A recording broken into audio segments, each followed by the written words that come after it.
Physics का paper दोगे उसमें जो महत्वपूर्ण प्रश्न है, जो मल्टीपल टाइम पूछे गए प्रश्न है, जो बेहद इंपॉर्टेंट है, उसी का रिवीजन करके उसी का कंटेंट या वीडियो आपको मिल रहा है।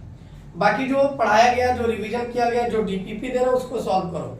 बाकी कुछ अलग से एक्स्ट्रा पढ़ने की आवश्यकता नहीं है। यदि आप इतना भी कर ले जाओ तो बेहतर परसेंटेज ले आ सकते हो।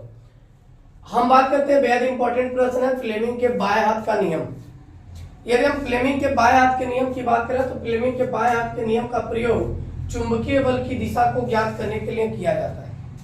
और फ्लेमिंग ने अपने नियम में बताया कि यदि हम अपने बाएं हाथ की 3 उंगली तर्जनी, मध्यमा और अंगूठा, ठीक है, ये तर्जनी होती है, ये मध्यमा होता है और ये अंगूठा होता है। तो उन्होंने बताया यदि हम अपने 3 उंगली यानी बाएं हाथ की 3 उंगली तर्जनी, मध्यमा, अंगूठा एक दूसरे के लंबवत मतलब 90 डिग्री पे इस प्रकार फैला है कि तर्जनी उंगली चुंबकीय क्षेत्र की दिशा में, किधर? चुंबकीय क्षेत्र की दिशा में, मध्यमा धारा की दिशा में हो तो अंगूठा चालक पर लगने वाले बल की दिशा को प्रदर्शित करता है।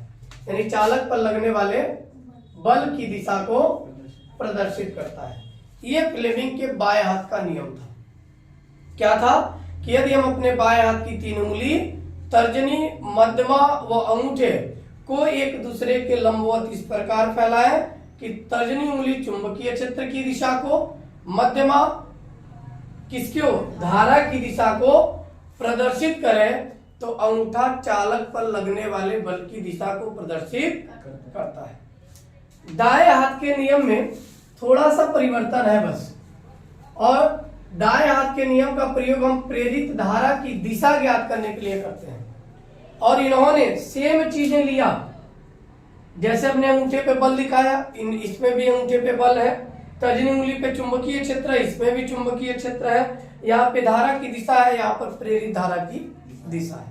और इन्होंने अपने दाएं हाथ के नियम में बताया कि यदि हम अपने दाएं हाथ की 3 उंगली वही तर्जनी, मध्यमा और अंगूठे को एक दूसरे के लंबवत इस प्रकार फैलाएं कि तर्जनी उंगली चुंबकीय क्षेत्र की दिशा में, किधर?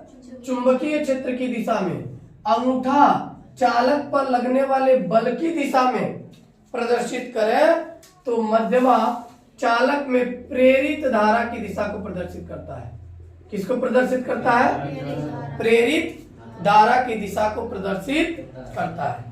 ये फ्लेमिंग के बाएं हाथ का नियम 2022 और 23 में पूछा हुआ है, यानी 2 साल रिपीटेड प्रश्न है।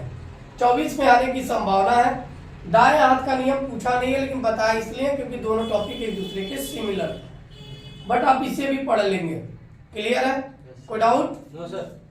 एक बेहद इंपॉर्टेंट कर, एक वृत्ताकार धारावाही कुंडली के केंद्र पर चुंबकीय क्षेत्र का व्यंजक यानी बी का व्यंजक प्राप्त करना है, और इसका निगमन कराया जा चुका है बेटा, और बेहद इंपॉर्टेंट है। 2014, 16, 17, 18, 19, 20, 22, 23 लगातार ऐसा कोई सत्र नहीं है, केवल यदि हम 21 को छोड़ दें तो ये प्रश्न ना पूछा हो, तो इसलिए एग्जाम के दृष्टिकोण से बेहद इंपॉर्टेंट है। और इसका बीजीय व्यंजक जो प्राप्त होगा बेटा वो b बराबर μ0 के बराबर होगा, जिसका मात्रक न्यूटन पर एम्पियर मीटर होगा। क्या होगा? न्यूटन पर एम्पियर। तो इसको एक बार जरूर आप कर लेंगे। कर लेने के बाद अगर कोई डाउट होता है तो पूछ भी लेंगे, उसको क्लियर कर देंगे, क्योंकि इस बार 2024 की परीक्षा में ये प्रश्न आपको देखने को मिलेगा, और यदि आप प्रैक्टिस कर लोगे तो ये आपको 5 अंक देके जाएगा।